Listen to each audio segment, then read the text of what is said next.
So hear me when I say, no weapon formed against me shall prosper. No weapon that's formed against me shall prosper. No. Step by step and day by day, I take the narrow road that leads to eternal life. With my sword and my shield, I am determined to live in the joy you bring. Pressing on that upper's way, striving to that blessed day. 10,000 may fall beside me, but I won't fear no. Cause all that stuff they do won't bother me, nah. This is Big Dada telling you, ha. Don't worry about a thing, nah. Cause weapons may form, but they won't try. No weapon formed against me.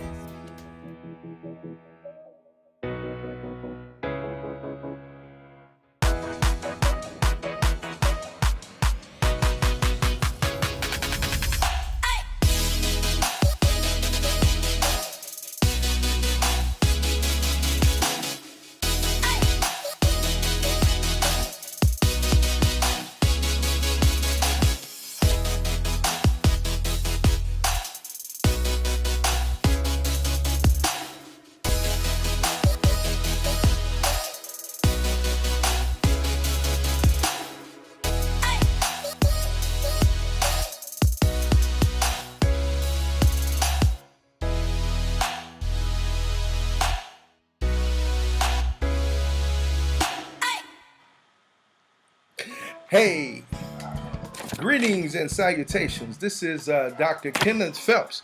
Hey, and you're tuning in to the IMANI podcast. Again, I just want to welcome you. Listen, I am the senior pastor of the Concord Missionary Baptist Church located at 6319 South Kimball.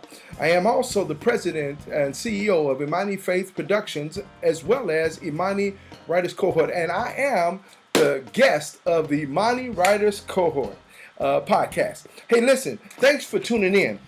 For those who are tuning in for the first time, this podcast features and showcases IMANI artists and also other writers, industry colleagues, and other creatives.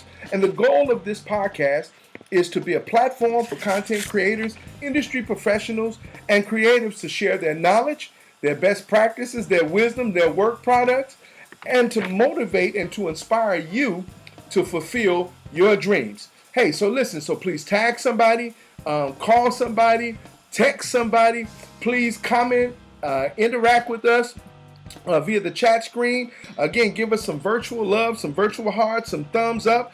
Go ahead and post your questions, provide feedback. I am so excited. Listen, my guest tonight, I've known for a long time. And he is, again, a producer, a filmmaker. His name is John Ross. Listen, John Ross is an Emmy-nominated filmmaker out of Chicago, Illinois. He's the president and CEO of Somebody's Nobody Incorporated, an organization that helps young artists navigate through the film industry. And you know what? In fact, let me just do this, because let me just let him introduce himself. All right? Stay tuned. Hi, my name is John Ross, and I'm the president and founder of Somebody's Nobody's Incorporated. Somebody's Nobody's is a non-for-profit organization where we identify people who feel like they have no identity in the arts. And we partner them up with a mentor, and we put them to work right away in hopes that we begin to change the world one dream at a time. I was kind of the first person to be a part of Somebody's Nobody's. My journey started when I was 5 years old, watching movies like Star Wars, The Goonies, Indiana Jones, and I would see the kids in these movies, and I would think to myself, I can do that. But I had nobody to show me the way, and I had no idea of how to make it. Well, when I went to college and I got my degree, I started working in the film industry and didn't quite know exactly what I wanted to be until some of the producers took me to the side and said, John, I think you should be a producer. And I said, well, what does it take to be a producer? And they began to show me the steps that it took to be a producer. And then look up 15 years later, I'm an Emmy-nominated filmmaker. And I started to reproduce what I felt like I was given in my life with young men that are a part of my leadership team. Dimitri Morris, Conrad, Naftali, Mike. All these guys started out with the same thing, me identifying something in them, mentoring them and putting them to work right away. And now they're the leaders of all my projects to this day. And that could be you. So what we want to do for those that are trying to get in this industry, we want to take the time out and give you something that you've probably never been offered before. And it's a chance to be in this industry. For those that are already successful in this industry, and you may be thinking, how can I give back? This is a great opportunity for you to do that. Or you may have no talent at all when it comes to yards, but you have monetary or equipment gifts that you can't give to us. Those things matter to us, and we need them all. So no matter what category you fit in, we need you. We pray that you help us and join us in helping people realize what we believe is our core value. We believe that everybody is a somebody.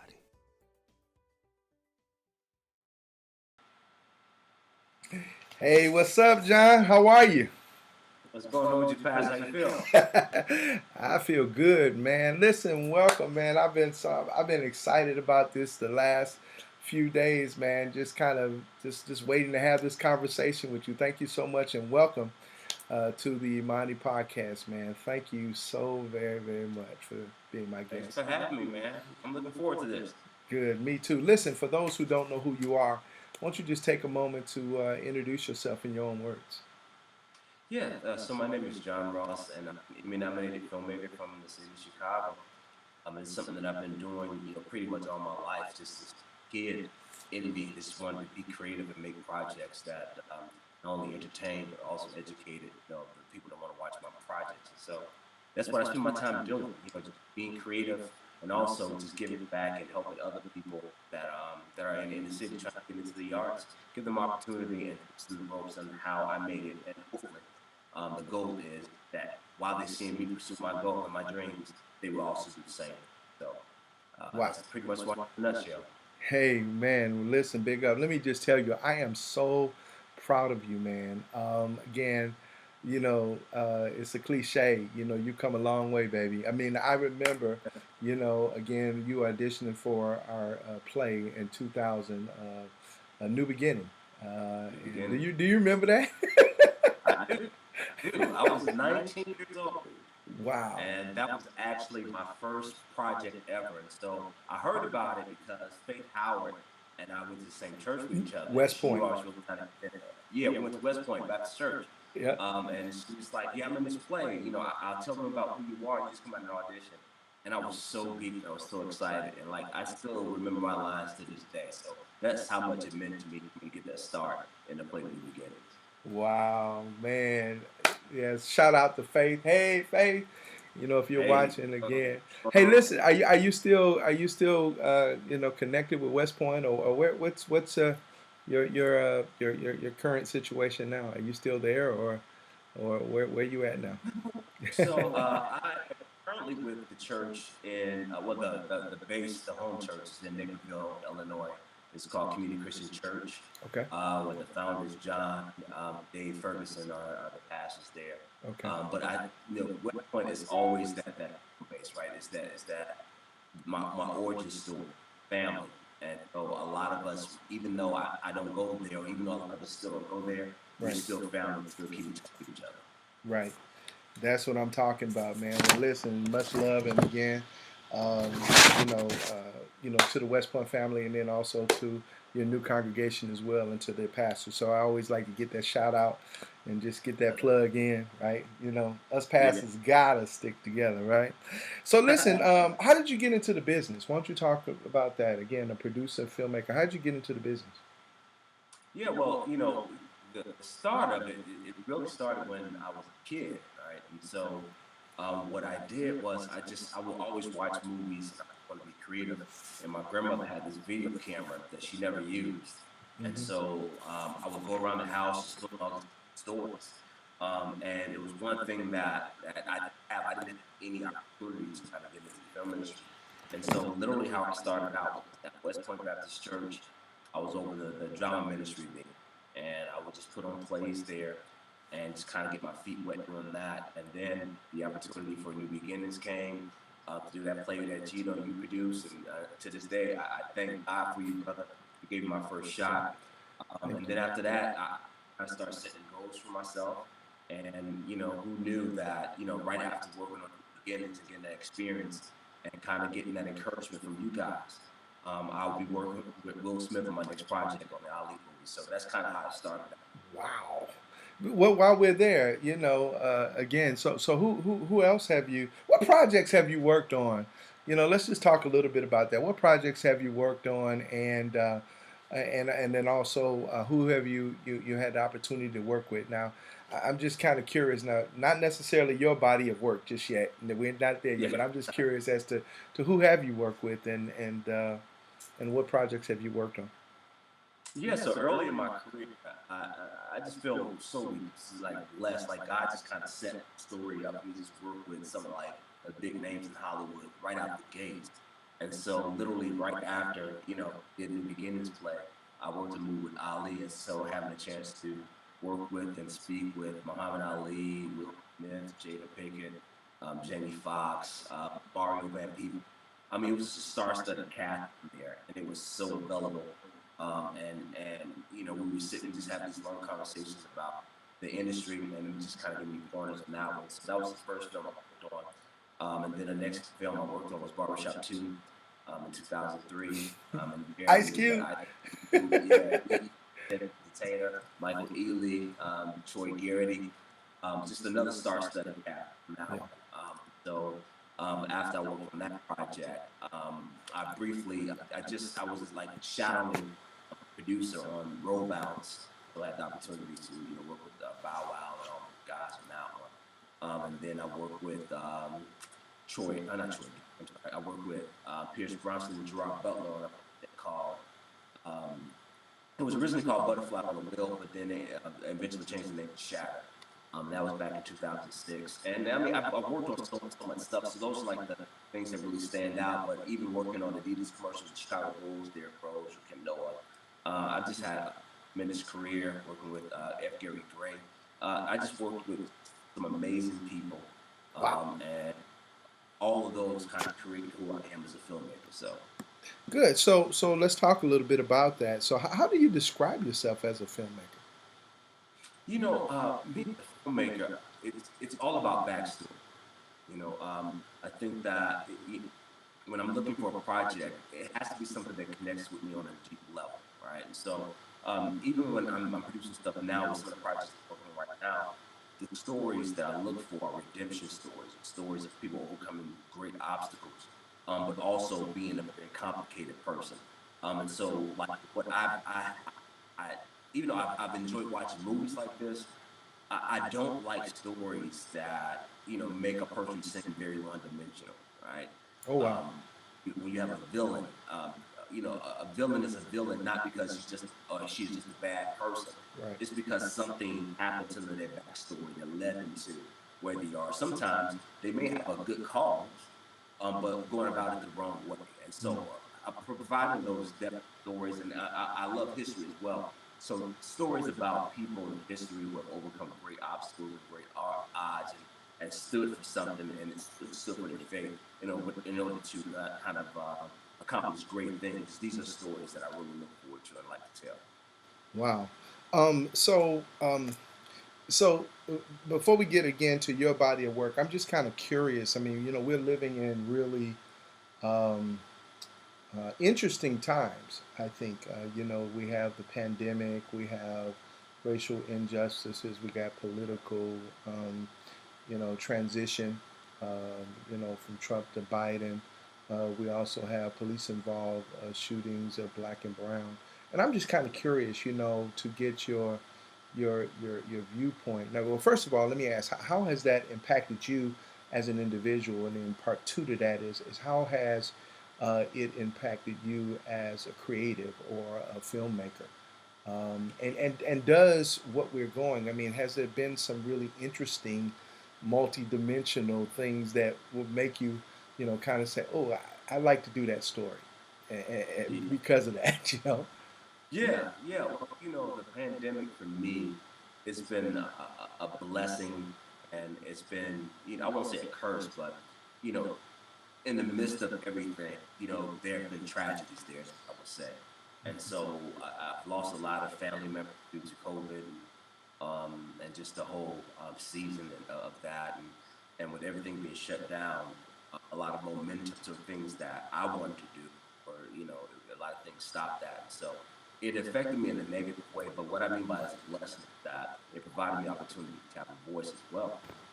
So with all the calamity that's going on in the world, and there being more of an interest to seeing what is really going on in the minds of African Americans, especially artists, as we're kind of traveling through this very, very different time that we probably never experienced in our lifetime before. It's allowed me an opportunity to go into organizations and to be able to speak and have a voice and be a champion for those that are not being heard. And so something just recently that happened was that I was able to speak to the company and the employees of Redbox about my points of views of being an African American artist, and just the journey of that, right? Dealing with racism and dealing with all those things, all the obstacles that it takes to just be successful in the film industry.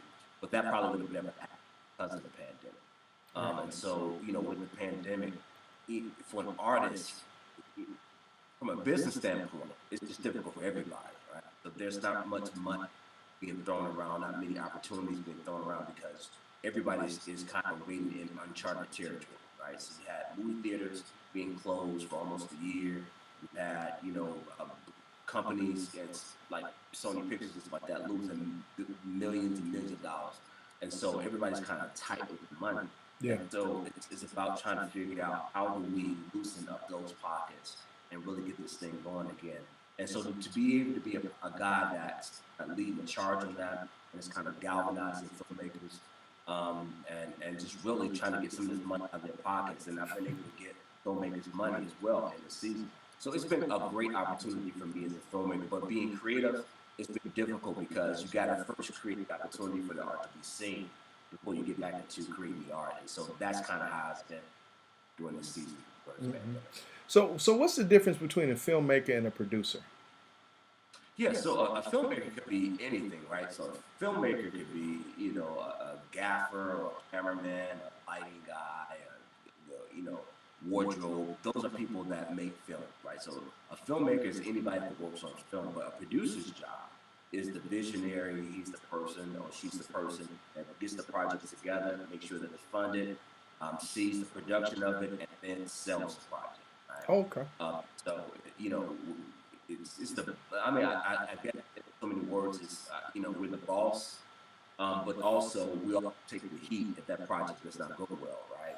And so it's our responsibility to make sure that everybody's working in harmony with each other, making sure that the set is running in a way that is respectable, and free of lawsuits and all possibility, and just making sure that people have the best possible experience on the set while we're trying to be creative at the same time, and that's pretty much the job of a producer. So it's interesting, as I did my research. I did my research on you, man. And again, like I said, man, you are really, really good at what you do. And I probably would have, maybe boxed you in and called you a documentarian, because like you said, but the history thing. But that's just not right. And you do some really interesting things. And one of the things I found, I just had to go and just pull this up. But one of the things that I found was this, it's called a sneaker ESQ, I think it is. And so I just want to play a little bit about that, man. So man, this is just some cold stuff. But it's documenting not only just this backstory, I think, but you tell us about Tony's it. Tony's was the best thing because they had everything you needed if you were a part of the hip hop culture. You know what I'm saying? Let me see. Tony Sports, it opened up its doors in '85, in February of '85. Those were the climbing years of the '90s. I met a guy named Diego and Mario. Great salespeople. And then we just started doing different things. With the community, it was just being true, not being fake, just down to earth. Hip hop culture comes from poverty. That's why sneakers is everything. It's that blood, sweat, and tears. That grind. The tremendous era that should be talked about and celebrated. It was a potential to see people that come from nothing be able to make themselves into something and follow their dreams. You know what I mean? And my cousin, who is also the other producer on the project, or one of the producers on the project, we have a few producers on the project. He presented me with the project maybe like 2 or 3 years before we even started. Oh wow! And I wasn't really feeling it at first, not because I didn't think it was a good story, but I just didn't understand how big this culture of gym shoes and the sneaker culture is in the city of Chicago. But once I started to experience it, and once I started to hear from people's mouths how important this was to them, right? So listen to NBA players, listen to people who kind of were the pioneers of creating this things that nature. I just fell in love with the story, just wanted to tell it. And so it's actually something that we're going to turn into a series that we're kind of shopping out there. Yeah, it's nice, man. I was really impressed, man, and I also I saw some other things, but you what were you Emmy nominated for? Was it Mound Bayou? Is that what you were Emmy nominated for? The Jewel of the Delta. Okay, all right. So tell us a little bit about that. Yeah, so Mound Bayou, the story is about two cousins who wanted to create a town where blacks were free to be themselves without the worry of prejudice, or segregation, anything like that. But they could just live and be who they are, but also be protected at the same time. But they chose to do it in one of the most racist state of Mississippi. And so it's just a story about seeing these two cousins overcome. These are two former slaves who decided to come together and try to do something that was impossible to think of at the time, which is create an all-black town governed by African Americans that still exists to this day, but nobody really knows that much about that story. So I decided to tell that story. Wow. Man, well, again, in my research, I was really impressed by it, man. I was like, oh my God, this is some good stuff. And I can see, I mean, it was done in the spirit of excellence, man. I mean, everything that I've seen you touch, man, has just been done. I cannot express just, again, how proud I am of what you've done. Man, you have set, tremendously high standards. And I really believe that, you're a voice that, that people ought to hear. And so again, I'm so just excited that you've been with us today. So talk to me a little bit about what's on the horizon. What is 37th Avenue about? Talk to me about that. Yeah. So 37th Avenue is a story about a guy who is trying to start his own modeling agency. But he is having trouble trying to do that because he's addicted to something, right? And without giving too much about the story, because we're still in the process of okay. So, but I wanted to share this story because a lot of people are with addictions and behavior, and the fear of being able to come out and just kind of talk about it. Yeah. And it's a show that really puts the church on notice because we are supposed to be the hospital, right? But we're so judgmental that people don't want to come to the hospital and get the help that they need. And so the show really dives and touched on many different issues, but it's really a show about how to overcome addiction, right? And our role as a church in the process of dealing with people that need to come in and get help. And us being honest with the people that need help as well, and saying that, hey, we also deal with these things as well, but we have a Redeemer in Christ that sets us free. So that's what the show is about. Wow. So are you a writer too? I mean, again, filmmaker, producer, do you write or how do you? Yeah. So do you write too? So I do write. I just don't like it. So I love coming up with the ideas and writing out the idea and then give it over to the screenwriter and let them go and do what they feel like they're gifted in doing. But it literally takes for God to tell me right away, like, you to write this, right? So I did a movie. It's been about 6 or 7 years now, called Decisions. And it was just a short film that I wanted to do about a father who went to jail for abusing his wife, but leaves the son to raise himself. And how do you deal with reconciliation? That's pretty much the story is about. And so I decided to do that, to write that story, because I believe that one of the beautiful things about life is the story of reconciliation, of relationships, of careers, of whatever it is you've lost. seeing that being reconciled is an amazing story to hear. So I wanted to tell that story now, but there have been scripts that I've written that I just haven't even produced just yet. Because other projects I kind of fall in love with, or things that I write. But I do write, and I do enjoy writing when I do write. But when I think about writing, my head just swells up because there's so many things, so many projects that I'm already currently working on. So So how do you how do you choose what to produce? yeah, it's all about the backstory. I'm a person because I started out acting. I acted in your play, Right. and so I started out acting, and I had a really good career acting. So I did stage for a long time after I did the beginnings, and I did some films. But Will Smith and a couple other guys kind of convinced me to go into producing. And so that's kind of with the direction I went. But when I'm picking a project, it's about how it feels to me. It has to resonate with me. And like I try to really be conscious of the times and try to make projects that not only speak to your current time, but that can be a relevant story that can be told and understood no matter what time frame that you're in. And so, the story is really range because, like, you look at my body of work, you have one is a historical film. We're talking about, gym shoes, right? And, so, the variety of that, and even like the current story that I'm in the talks right now of coming in as a producer on the Ronnie Field story, and so, Oh, the basketball player. Yeah, the basketball player, right? And so, these are stories that I just like to hear and hear the redemption story, hearing somebody, make something out of nothing. These are things that I love about myself as a person, right? So coming from nothing and just trusting God with a vision and the dream that I had and making it into reality. I love to tell stories about that. I love to tell stories about people who are generational changers, and people who just have this drive to really be and to live out their years. And I wish that I had a chance to tell Quincy Jones stories. I thought that story was phenomenal, but I love stories about that. People just doing great things, man. I love it. It motivates me. Wow. So so let's just shift then to somebody's nobody. Talk a little bit about that. What is that about? It's again an incredible organization. So can you just kind of share with the viewers and listeners a little bit about that, and maybe also talk about how we can support you or get involved?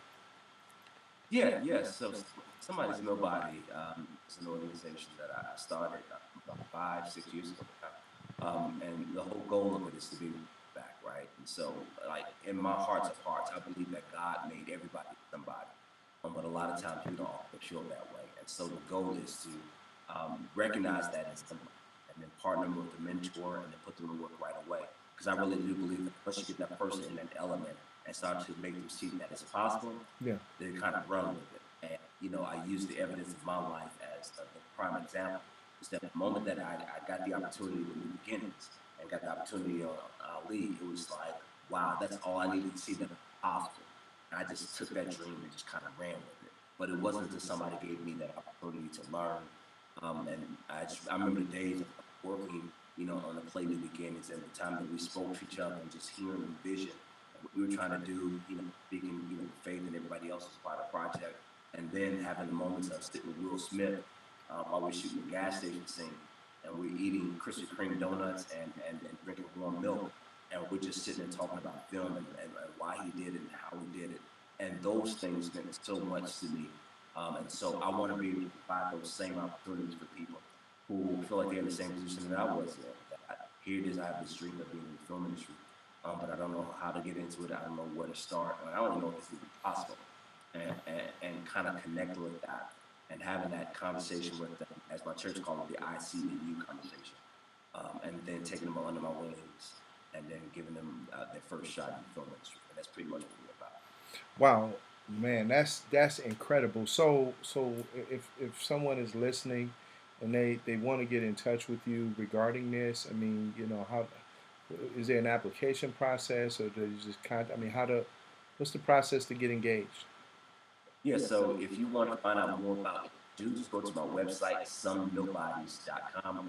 That's SOMENOBODYS.com. There's a form on there that you can fill out, and somebody will get back in touch with you. But that's pretty much how we start the process. And you know, we look at what you're trying to get done, and somebody contacts you, and we just figure out how we can replace you in that. And you know, and that's it's really that simple how you can get involved from the standpoint of wanting to be a part of what we're doing. Okay, so I'm gonna push the envelope a little bit. So, is this is there an age, requirement on this? Is it just for young people, or I mean, because I can tell you, man, there's so many of us, seasoned citizens with deferred dreams. Yeah, Um, yeah. so I mean, how does you know is there, like I said, a criteria, age criteria? Yeah, so what I normally look for is, you know, you're starting out with the adult age right now, right? Because we don't really have the personnel to deal with, you know, minors, because that's a longer process, right? And Right. so start at the age of 18 and up. You know, there have been people that have been a part of what we've been doing that are, in their 40s, 50s, Okay. and maybe people Good, that because I'm sure finna go out there and fill out, because I need a mentor so I can go ahead and do this thing, man. Because yeah, I got a script and I'm ready to got a script, and I need a mentor too. Listen, I promise I'll work. I promise. Just give me a chance, man. Nah, but seriously though, man, because we were talking about this, but laying all jokes aside, man, I know one of my assignments is to help everybody to die empty, and I listen, man, and with what I do, is more, I believe everybody has a story to tell, and I also believe that it's everybody's responsibility to at least tell their own story. It's wonderful to have people like yourself that will look and say, oh, that's an interesting story. I love the backdrop. Let me take that and do that. Which is really cool. But you know, but I just want to encourage you to validate your own self. Those that are really, really, your story is worth telling. You know what I'm saying? Your story is incredible, and you just need to know that. But laying all jokes aside, man. I mean, there are people, man, that have these ideas, these concepts, and these dreams, and they just have been just deflated, and just and their confidence is just lacking. And so again, it's just great to hear that you have worked with some of the older guys as well, and women as well. Like even women, that may have put their dreams off to parent, and to work and to raise their families, and now it's time for them to pursue their purpose and their passion. So you ought to be applauded for that. How can we support what you do? How can we seed into it? Yeah, yeah. So also on my website, there's a place that you can donate. Because obviously, money is always the thing that kind of keeps this engine going. Making films and creating opportunities in the arts is not a cheap thing to do. And even though God has been so gracious with us and allowed us to have some success without much funds, the more money we can get, obviously, will be a huge help. And the next thing is just word of mouth and just support the projects that we have. There's a lot of things that not only the organization is going to be gearing up for, but me personally, there's a lot of things that I'm going to be gearing up for that keeps the organization going, but also keeps me going as an individual artist. That I'm definitely supporting, right? And so, when you're talking about writing, I'm in the current process of writing my own book, and it's called "But I Made It." It's just sharing the story of how when before I started doing Mountain Value, God told me that I'll be an Emmy-nominated filmmaker, and He gave me the project of Mountain Value to do, and it shares a story of how I went from my career going great because I was working at a company, Urban Ministries, as a Okay. producer, Okay. and I ended up getting laid off there. But here it is, God tells me to still, do this movie, and you're going to be Emmy nominated. But at this time, I ran out of money. Family and I were living in a house with no gas and electricity. electricity and all that stuff. Uh-oh, And I'm uh-oh, uh-oh, working, you know, Mason's walking 6 miles there, walking 6 miles uh-oh. back. Watch your voice, sir. Yeah, man. But it tells a story. That's what the book is. It tells a story of how I held on to the dream, held on to my faith in God, and held on to the promise that He had. And I actually overcame the being nomination. So just supporting all the book and all the things I'll be doing, public speaking I'll be doing in the future will be a huge help. Good, man. Well, listen, I would love for you to come back on when you get the book, and and it should go without saying. I mean, if you need any, publishing, advice, support, or whatever, because I mean, you're on just a totally different level. But this is what we do, So if there's any support that you need, man, to help you be successful, just know that you have my support, and I'm going on record online on the IMANI podcast to say I endorse and support John Ross and whatever he does. All right. So listen, again, on that website, go ahead, give us that website again. Yeah, the website is www.somenobodies.com. Now listen, on that website, there's also a tab called resources. And, so in addition to being a writer, a filmmaker, a producer, a husband, a son, and all of that, he is a closet preacher, motivational. He is preaching without a license. So listen, man, thank you so much for being my guest. But listen, we always like to end with, a motivational moment, an inspirational word. And so, again, I know we're running over just a little bit. Thank you so much for your time. But can you just take a moment, 30 seconds, 60 seconds, and just, again, share some words of wisdom and/or a word of inspiration to those that are watching? Yeah, absolutely. I just feel really led to really say, never take small moments for granted. I know coming out of a pandemic and the world kind of in shambles right now, you can be hopeless, right? And you've seen even the riots that has happened. People getting shot and trying to be shutting down. And even though things are starting to open back up, that doesn't mean that things are going to stay the way they are right now. Right. Where's your place in that? During the time of the pandemic, I know for myself, I had a time to reflect on just some of the things that God has blessed me with. And I remember the lines that you gave me for play. The lines was, what's it going to be? Are you down with me? That's the only lines I had in that play. But if you can remember this, Pastor, I did it with excellence, man. Like, I was proud, sure to practice every day and give those lines, deliver those lines each and every time we had practice, we had a show. But just look at what that small beginning did for me. Right? Now I'm an Emmy-nominated filmmaker because I didn't take for granted the small moment. The Word of God says that if you are faithful in the little bitty things, He will make you rule over many things. So please do not take for granted the small moments and small responsibilities that you have in your life. Man, thank you so much, man. Again, I'm so proud of you. I want you guys to support John Ross again. And again, Somebody's Nobody. Listen, thank you so very much for being our guest.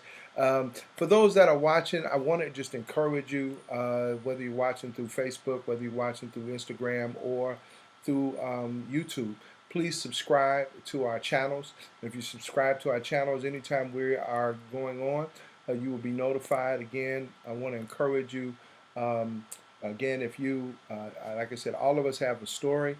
We will be glad to help you to write your story, again, from ideation all the way to implementation. And again, if you are looking to get into the film industry, you got a passion, you got a talent, again, won't you reach out and hit John up on Somebody's Nobody website, and again, we'll get you all connected. Listen, John, thank you so very much. This has been a blast, man, and I thank God for not only new beginnings but small beginnings. And so, thank you so much for that word. All right, bro. All right, man. Stick around. Again, we're gonna just go ahead and close out. Hey, listen. Again, you can reach John Ross, president and founder of Somebody Nobody Incorporated, at www. at somenobodies.com. Again, somenobodies.com. I want to encourage you to please reach out. Again, support them anytime you see anything from John Ross or somebody, nobody. If you see something, a film, I want you to buy it. If you see a book, I want you to buy it. Again, coming soon. All right, want to encourage you to do so. Hey, listen, on next week, June the 17th, we will be having my friend and my brother. On the next episode will be photographer Carrie Borders of Fine Design Photography. Again, you don't want to miss this. Again, Carrie Borders of Fine Design Photography will be my special guest. Again, you've been tuning in to IMANI podcast, and I am your host, Dr. Kenneth Phelps, again, the president and CEO of IMANI Writers Cohort. Remember, there is a story in you. It's your responsibility to tell it. And again, we would love to help you tell it. So go ahead. You can reach us at www.imanywriterscohort.com. Again, www.imanywriterscohort.com. And we would be glad to. All you got to do is just enter your information or tell us about your project, and someone will be in contact with you. Again, we thank God for our guest today, John Ross, filmmaker, producer, again, president and CEO of Somebody's Nobody. And again, thank you so much for tuning in. All right?